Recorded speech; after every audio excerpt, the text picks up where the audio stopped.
Hello and welcome to the Naked Conversations podcast. I'm your host, Emerald Maraid, and I'm so glad you're here. This space is devoted to real, raw, and radically honest conversations with some of the most magnetic, diverse, and wonderful humans I've had the honor of crossing paths with. From mystics to makers, teachers to truth seekers, this is a home for anyone craving depth, connection, and clarity. At the heart of this podcast is a mission to unshame the human experience. We're here to dismantle the silence, to bring to light what we've been taught to hide, and to reclaim our voices through storytelling. Whether we're unpacking grief, celebrating joy, exploring sensuality and identity, or getting curious about what it really means to live an authentic and meaningful life, nothing is off limits here. This is a community built through conversation, a place where you get to feel seen, embraced, and reminded that you're never alone.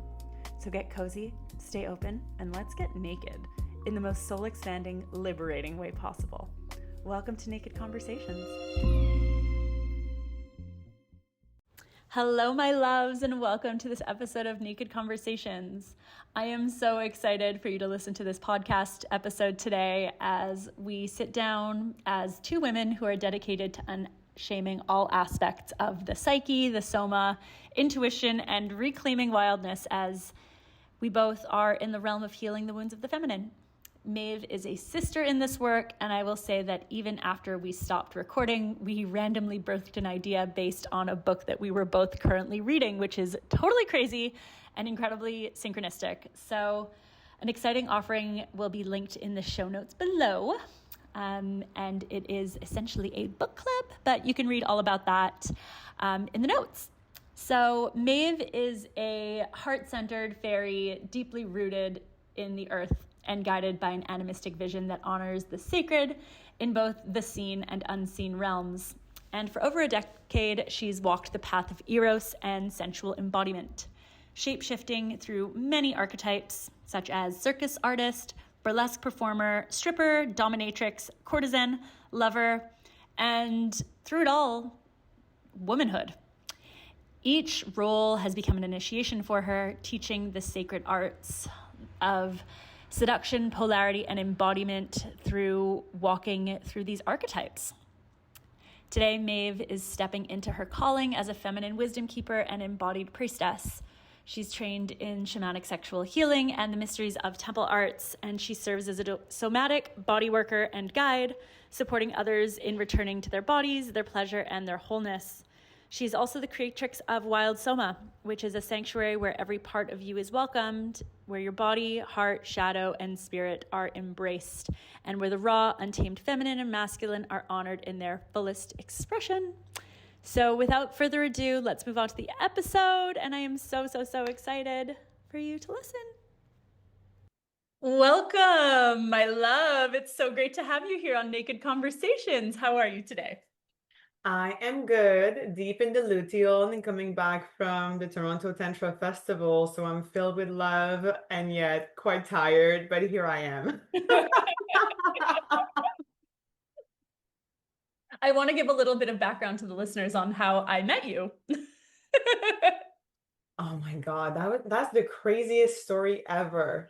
So wild. I feel like it was just such a moment of like synchronicity, and I'm like, okay, we need to chat. Yeah. So in the summertime, I was visiting my family out in Montreal, which is where I'm originally from, and I love to thrift shop with my family. So my mother and my grandmother and I ended up going to kind of a random suburb.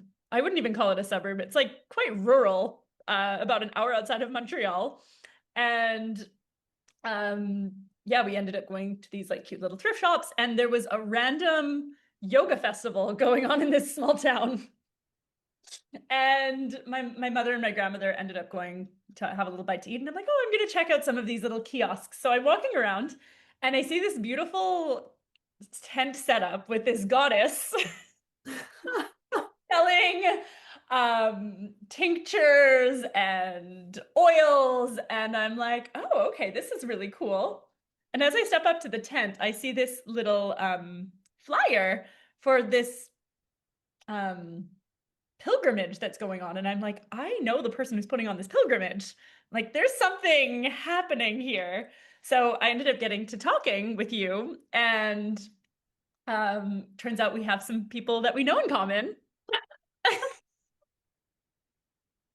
And yeah, we kind of run in similar circles. So with similar work that we do. So I thought, okay, well, who better to connect with in Montreal and to have a new friend? Yeah, that's literally what you told me. Like I saw you walking in and I was like, who is this fairy goddess just walking with her beautiful big smile? And we were talking, you just said to me, we're gonna be friends. And I was like, yes, instant friendship. We are.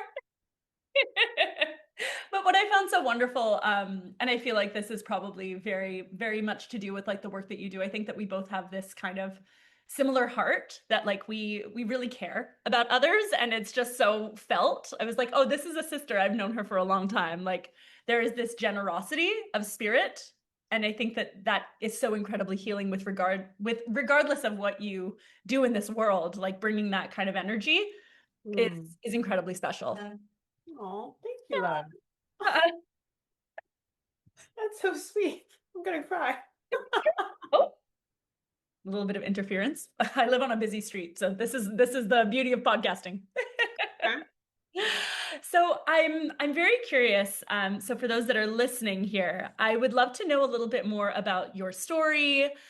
For you to give a little bit of background around like what you do, as this is called Naked Conversations. I feel like there's so much we can possibly, talk about here. Yes. Yes, there's so much. Well, I'm Maeve, and I currently am working. Well, I have many hats. And I'm in a big transition period in my life, and I'm shifting towards more holistic work, somatic body work, and shamanic sexual healing. And so working with the Eros energy in a way to reclaim pleasure into your life, feeling your aliveness, feeling your body, and like kind of like taking out the shame out of trauma and out of sexuality and pleasure. As is such a taboo subject. And the question is, how did I end up there? Let me give a little background.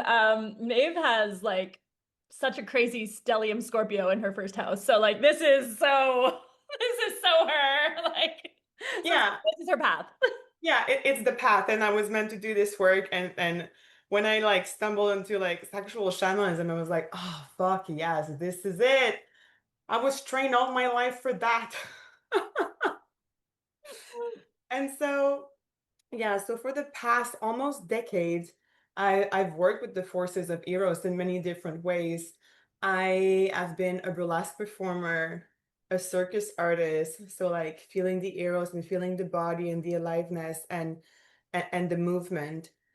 Um, and then, as being an artist is not really something that pays the bill. I started stripping.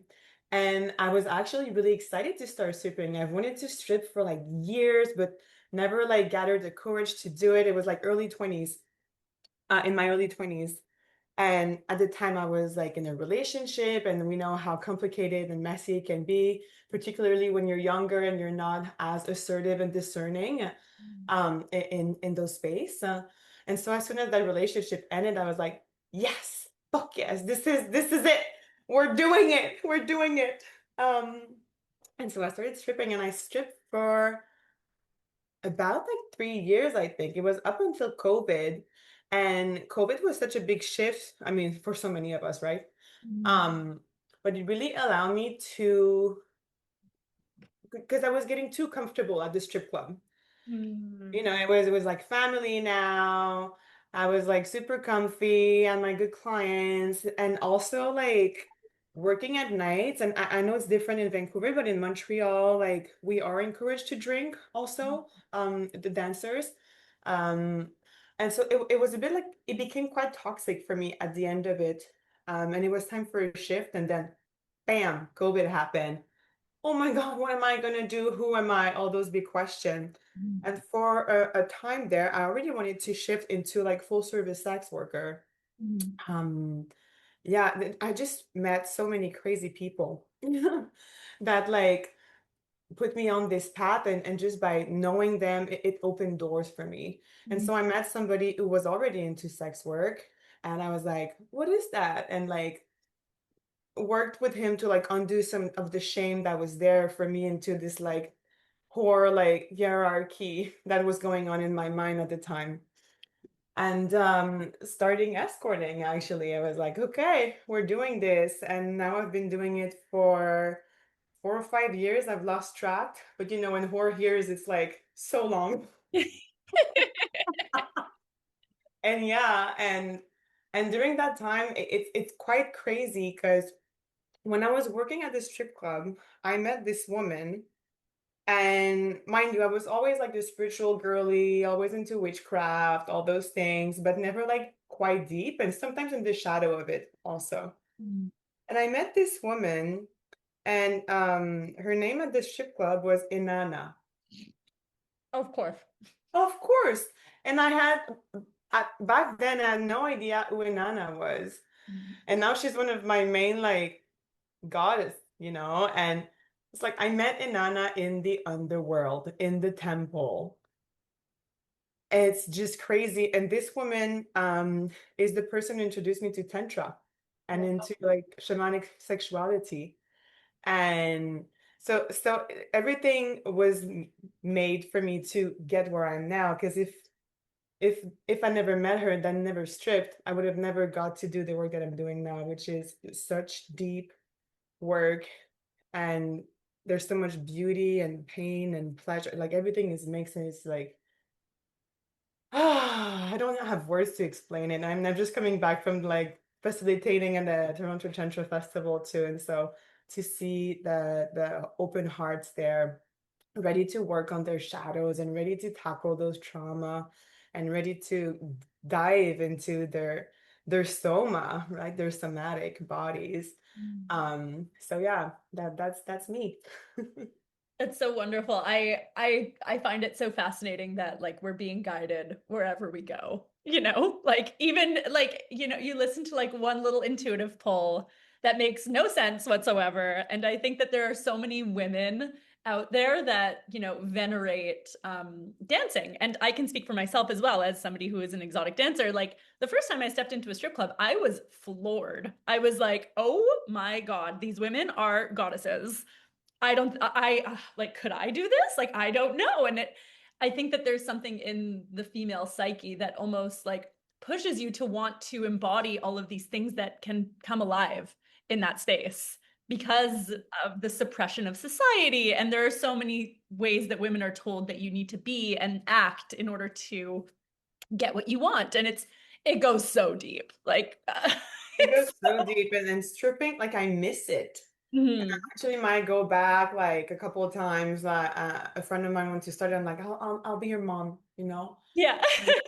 And it's like in some ways, like I felt so whole being a Mhm. stripper because you're holding the split, and the Mhm. feminine, and you're there and you're holding all of it, and you're like, yeah, There's I'm something about like the sovereignty that you achieve. And this is not to like to say that everybody needs to become a stripper. Like absolutely not. It's not for everybody.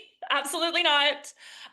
But like learning to like dance with those things within yourself, it's like it's really something. It's such a pathway and such a portal. And dance, I think, as well, the ability to move your body in that way and like tease out certain shadows, it's really something, and I think it's so incredibly misunderstood. yeah, it's quite the initiation. Yes. Quite the initiation. Oh my gosh, is it ever? And I'm really curious to know more about like the work that you're currently doing.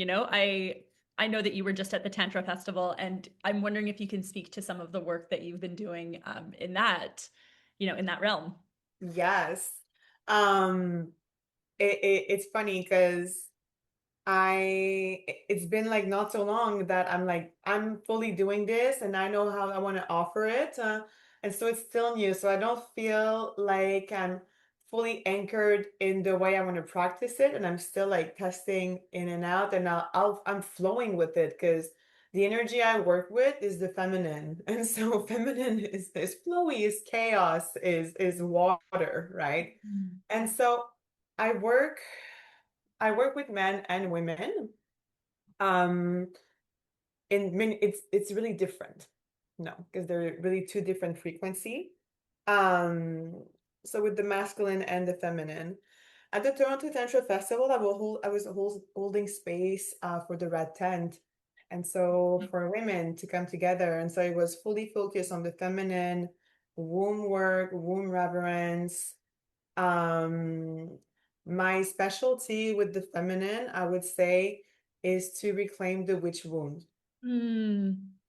I'm a big geek of pagan Europe, of the transition between paganism and Christianity, and the impact it has on the feminine and on our bodies, and how to reclaim that and how to work with that Mm. and bring it into your womb and really reconnect to your body and feel your pleasure for yourself, like what it is to be the feminine in a non-patriarchal society, you know.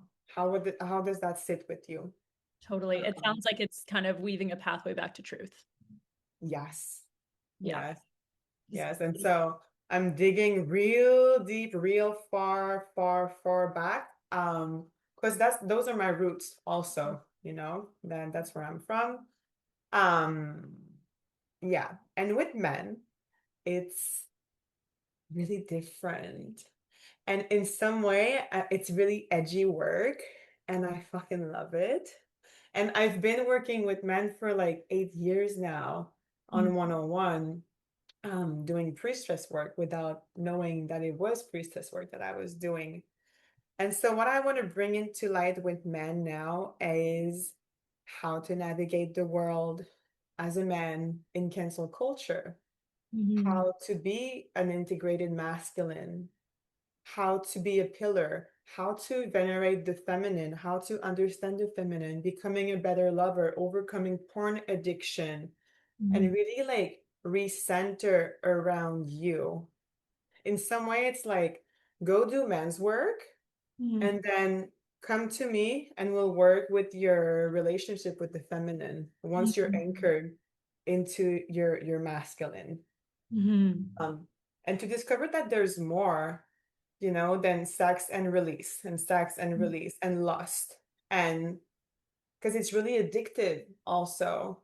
Mhm. And it feels good and it's a big distraction Totally. from your shadows. And yeah, yeah. So I'm really, really excited to work more with men and it's super edgy. It is. And I love that you use the word around that, like I have a very dear friend he's such a Scorpio, and he has been speaking to me about edge work, of harnessing your energy and not, giving into the desires around release, and the power that you can gain within yourself around working with that Kundalini energy. Hmm. It's insane. And it's literally like walking the edge, and it's spiritual and it's physical and it's literally everything. And we're taught in this society not to be there, not to be in that liminal. We want fast, we want gratification. We don't want to go there within ourselves of that depth.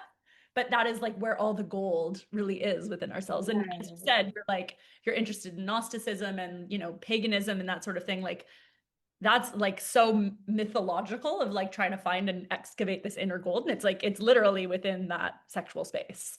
It is. And it's funny because we're talking about all of this. I have a really strong masculine, and those are things that I experience, you know, like having like leaky sexual energy, trying to get something, having like a really penetrative gaze that people are not consenting to, or like, because I'm like, oh, but physically I'm not doing anything, Mm. but the energy body is pulsing and is there and it wants to get in. And I feel like that's a really big shadow of the dark masculine, right? Mhm. Is like to take, to take, to take. And we live in a world of extractivism. Mm. And we're extracting from the earth, and we're extracting from the mother, and we're extracting, For it's your desire, like, but is it even like your desires that is making you? Because if it was in balance, then it wouldn't be this kind of extractive energy, right? So it's fascinating, and it goes like I think this conversation goes so deep because it's how we orient ourselves to everything, right? Like I'm gonna do this in order to get that. And it's like Yes. it's Yeah. thinking that it's like an if then. And it's like, no, no, no, no, no, there's something else going on here. Yeah, it is. And a sentence that stuck with me for like 2 years now is like, desire is complete on its own. Mm, You don't need to act on it. Like to act on it is another desire, mm, and it's another frequency. And yeah, and so yeah, working with men in a way to like be able for them to hold their verticality, from them to source to earth. And like, how sexy is that? oh, yes. Yes, Daddy-O. Yeah, being the bridge. Oh gosh. And it's like, yeah, clearing the channel. There's so much. There's so much. Yeah. It's wild. It's so wild. I would love to know how you like I mean, we're both from Montreal, which is like Quebec is much more liberal than the rest of Canada. Let's put it that way.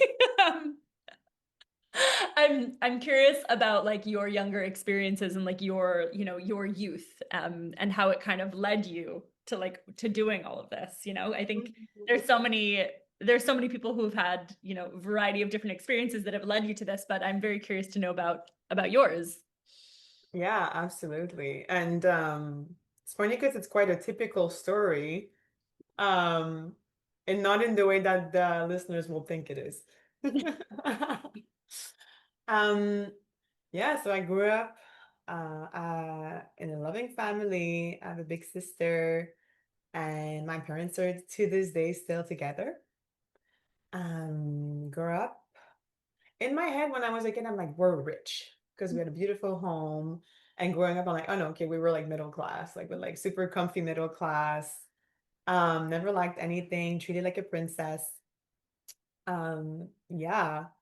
And growing up, I always had a thing for the hyper feminine sexual women, like whether it was in movies, like, Jessica Rabbit or like Marilyn Monroe. Like one of my icon when I was a kid was Audrey Hepburn. Mm. All those super strong feminine like character, right? Mhm.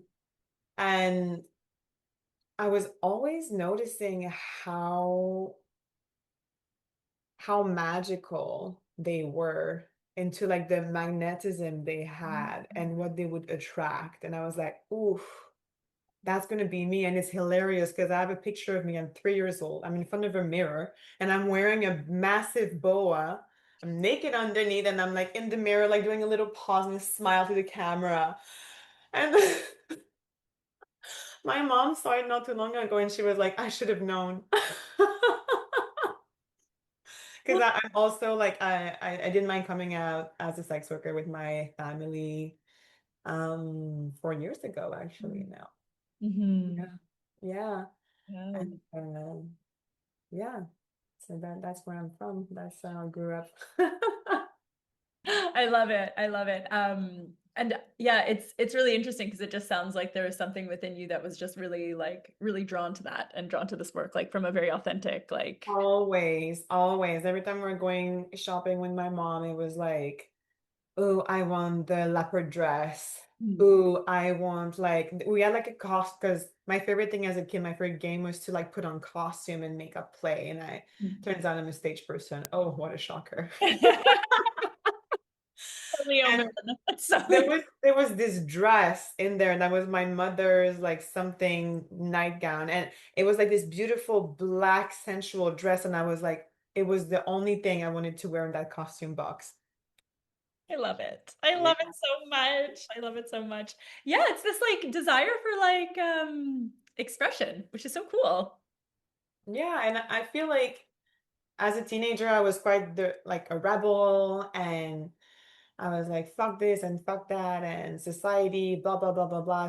A lot of anger. And so to have an alternative path for me was the only way. And I don't tolerate like authority really well. And so Mm. working for myself, oh yeah, because I'm an independent, a really important keyword here. I'm an independent sex worker. It was the only way, honestly, Mm. because I couldn't keep a job otherwise. I was like, this is dumb. I'm not gonna show up. I'm not gonna set an alarm. Are you kidding me? Yeah, I hear you. I totally hear you. I totally hear you. And I think if you're just like set out for this path and if you're, if you're somebody who really wants to change things and live in a different way, like there's literally no other way. Like it would be like a personal suicide to try to fit yourself into a box. Yeah, Yeah. yeah. I'm I, curious, what was your experience? How did you? Yeah. oh my gosh. I mean, I also was like a very performative child. Like I loved getting dressed up and like putting on little shows and like similarly like my grandmother was saying like, "Oh yeah, like you would always just like flash people." So I don't know if there was like a correlation there, but I was like a pretty like happy-go-lucky kid. But I did have like a lot of blocks around like my own expression, and I think that they were much deeper than like I even realized around like speaking my truth and feeling comfortable in myself. And I know for a very long time of my life, I was playing a role in order to appease other people. Yeah. And I think that that's what actually made me a very successful exotic dancer is like knowing how to read a room and knowing how to play a game with other people and like you know, how to tease out certain things from people in order like in mirroring them.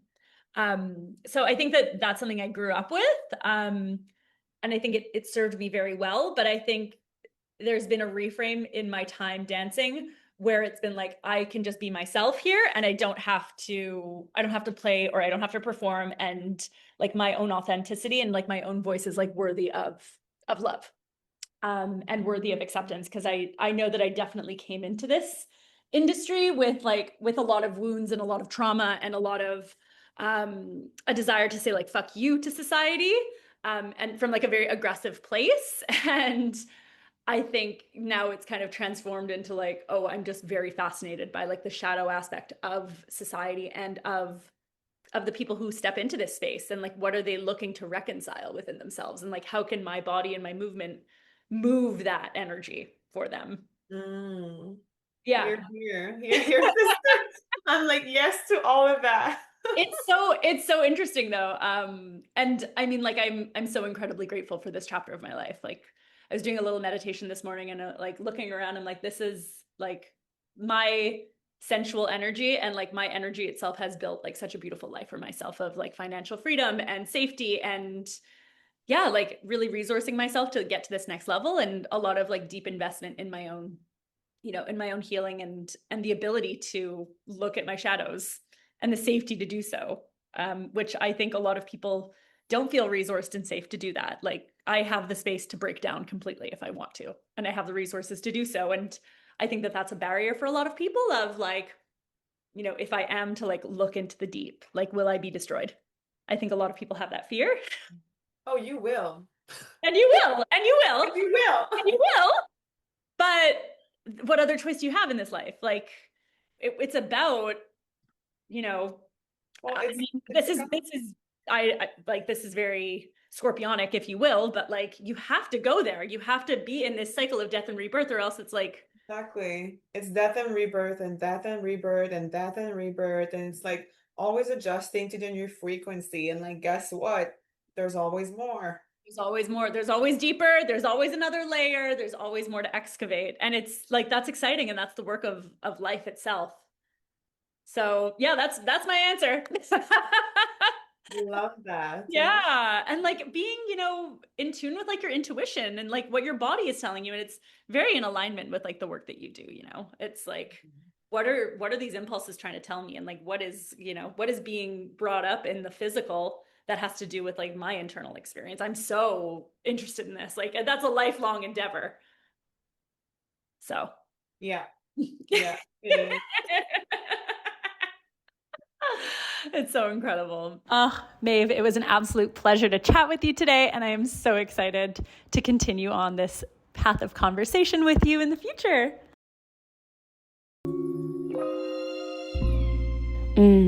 Thank you for being here and for letting this naked conversation move you. If something stirred in your heart or body, or if you felt seen, softened, awakened, or curious, I'd love to know more. Come find me on Instagram and share what touched you. The intention is to make this a living and breathing relationship, not just a performance. And if you're longing to go deeper, to be met in the raw, and to tend to what's ready to unfold in your soul's calling, my one-to-one sessions are an intimate container for that, where we meet soul to soul, body to body, and in devotion to your truth and your light. You'll find details in the show notes. Until next time.